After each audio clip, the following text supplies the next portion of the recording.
Because of the structure of alcohol, it is what's called both water soluble and fat soluble. Translated into what's meaningful for you, what that means is when you drink alcohol, it can pass into all the cells and tissues of your body. It has no trouble just passing right into those cells. So unlike a lot of substances and drugs that actually attach to the surface of cells, to receptors as they're called, little parking spots, and then trigger a bunch of downstreams like domino cascades of effects, alcohol actually has its own direct effects on cells because it can really just pass into those cells. So it's water and fat soluble. And the fact that it can pass into so many organs and cells so easily is really what explains its damaging effects. I should mention that there are three main types of alcohol. There's isopropyl, methyl, and ethyl alcohol. And only the last one, ethyl alcohol or ethanol, is fit for human consumption. However, it is still toxic, okay? It produces substantial stress and damage to cells. I'd love to be able to tell you otherwise, but that's just a fact. Ethanol produces substantial damage to cells. And it does that because when you ingest ethanol, it has to be converted into something else because it is toxic to the body. And there's a molecule inside of all of us called NAD, and you may have heard of NAD because it's quite popular. There's a lot of discussion about NAD in the longevity literature right now. NAD is present in all our cells from birth until death. The levels of NAD tend to go down across the lifespan. There are ideas that increasing levels of NAD may extend lifespan. A lot of that is still controversial, or at least we should say is ongoing in terms of the research. But nonetheless, when you ingest ethanol, NAD and related biochemical pathways are involved in converting that ethanol into something called acetaldehyde. It's broken down into acetaldehyde. And if you thought ethanol was bad, acetaldehyde is particularly bad. Acetaldehyde is poison. It will kill cells. It damages and kills cells, and it is indiscriminate as to which cells it damages and kills. Now, that's a problem, obviously, and the body deals with that problem by using another component of the NAD biochemical pathway to convert acetaldehyde into something called acetate. Acetate is actually something that your body can use as fuel.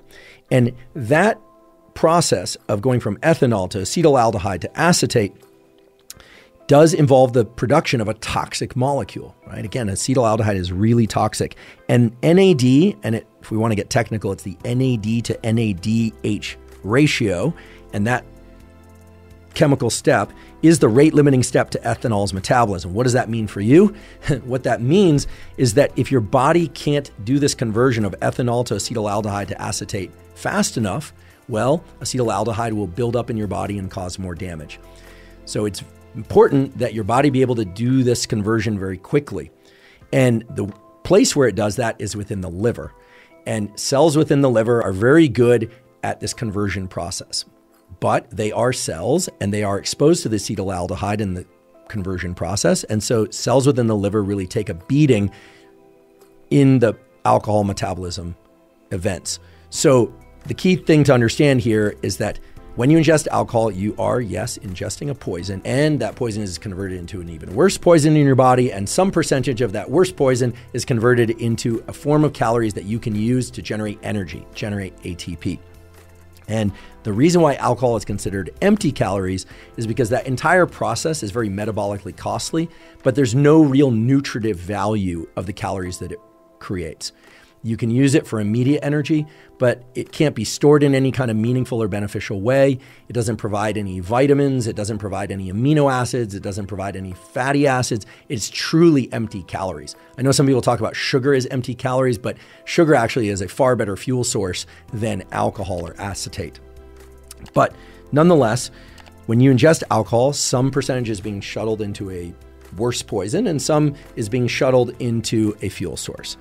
Now, the important thing to understand is that it is the poison, the acetaldehyde itself, that leads to the effect of being inebriated or drunk. I think most people don't realize that being drunk is actually a poison-induced disruption in the way that your neural circuits work. And so we should ask ourselves, like, which neural circuits, what brain areas, what body areas involved in feeling drunk or inebriated? In thinking about the biochemical effects of alcohol and what it's doing to the body, what it's doing in all cases is it's consumed into the gut, right? Goes into the stomach. The liver immediately starts this conversion that we talked about before of ethanol to acetaldehyde to acetate. And some amount of acetaldehyde and acetate are making it into the brain. It crosses the blood-brain barrier. Again, the brain has this fence around it that we call the blood-brain barrier, or the BBB. Many things, most things, thankfully, can't pass across the blood-brain barrier, but alcohol, because it's water and fat soluble, just cruises right across this fence and into the milieu, the environment of the brain, which is made up of a couple different major cell types: neurons, nerve cells, and so-called glial cells, which are in between the nerve cells. And we'll talk about the effects on each of those soon.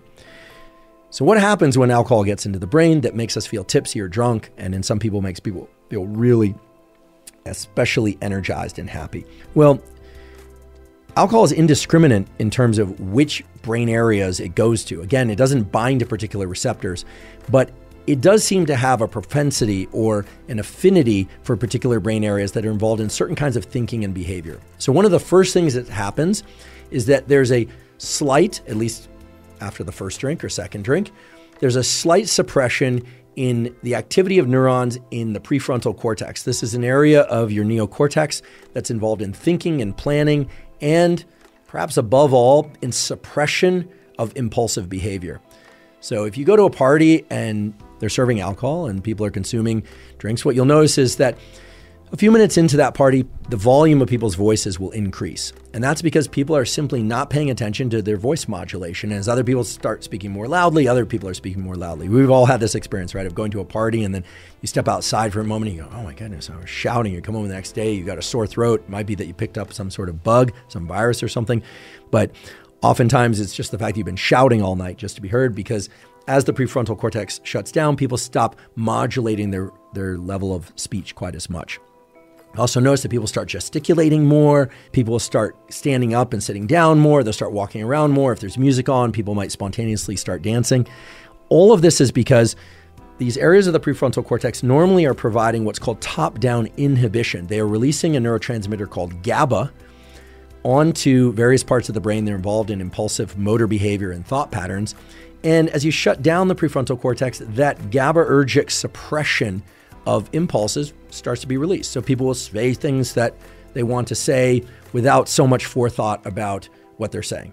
Or they might do things that they want to do without really thinking it through quite as much, or they might not even remember thinking it through at all, or experience, I should say, thinking it through at all. We haven't talked about blacking out yet and the effects of alcohol on memory.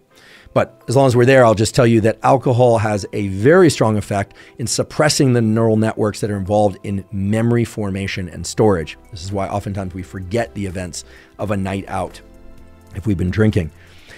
One of the more important things to know about the effects of alcohol in the brain is this disruption in top-down inhibition, but also that areas of the brain that are involved in flexible behavior, sort of considering different options, like I could do A or I could do B. I could say this to them or I could say that. I could say it in that way or I could say it in this way. This might be a little more tactful. Those brain areas basically shut down entirely, and people just tend to say what they want to say. So the key thing to understand is that when people drink, the prefrontal cortex and top-down inhibition is diminished. That is, habitual behavior and impulsive behavior starts to increase. Now, what's interesting is this is true in the short term, so after people have one or two, maybe 3 or 4 drinks, but it's also true that the more often that people drink, there are changes in the very circuits that underlie habitual and impulsive behavior.